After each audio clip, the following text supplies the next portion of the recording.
বাংলাদেশ, ভারত ও চীনের বিশাল একটা জনগোষ্ঠী বিশ্বকাপ দেখা নিয়ে শঙ্কায়। এখনও এসব দেশে বিক্রি হয়নি গ্রেটেস্ট শো অন আর্থের টেলিভিশন সত্ত্ব। ফিফার বড় অঙ্কের চাহিদার বিপরীতে ভারত বা চীন দিতে চায় অল্প টাকা। মধ্যরাত আর সকালের ম্যাচে দর্শক খরা থাকার শঙ্কায় এবার বিপুল বিনিয়োগ করতে চায় না ব্রডকাস্টাররা। ভারত আর চীন প্রায় ৩০০ কোটি মানুষের এই অঞ্চল, আয়তনে প্রায় ১.৫, জনসংখ্যায় বিশ্বের 1/3।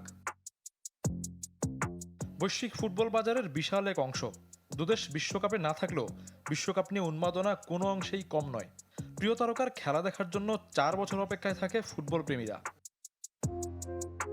কিন্তু এবার তাদের সেই আশা দুরাশায় পরিণত হতে পারে, কেননা বিশ্বকাপ ফুটবলের সত্ত্ব এখনও বিক্রি হয়নি এই দুদেশে।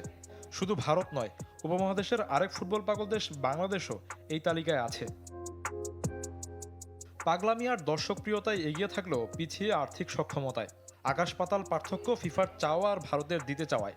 2026 ও 30 বিশ্বকাপের জন্য ফিফা চেয়েছে $100 মিলিয়ন, টাকায় 1200 কোটি। রিলায়েন্স, জিও ও স্টার স্পোর্টস মিলে দিতে চায় 1/5 ভাগ। 250 কোটি টাকার এই প্রস্তাব প্রত্যাখ্যান করেছে ফিফা।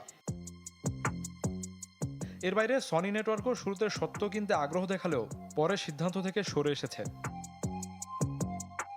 কাতার বিশ্বকাপের 14 মাস আগে সত্ত্ব কিনেছিল রিলায়েন্স প্রায় 800 কোটি টাকায়। ডিজিটাল প্ল্যাটফর্মে সেবার 11 কোটি মানুষ দেখেছিল বিশ্ব আসর। তাহলে এবার কেন মুখ ফিরিয়ে নিচ্ছেন ব্রডকাস্টাররা?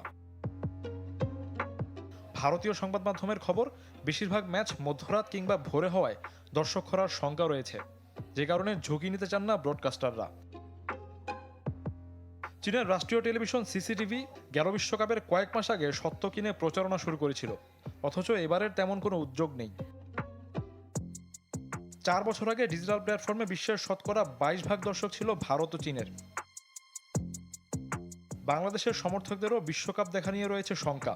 এখনও সম্প্রচার সত্ত্ব কেনেনি কোনো প্রতিষ্ঠান। শফিউদ্দিন শাওন, চ্যানেল 24।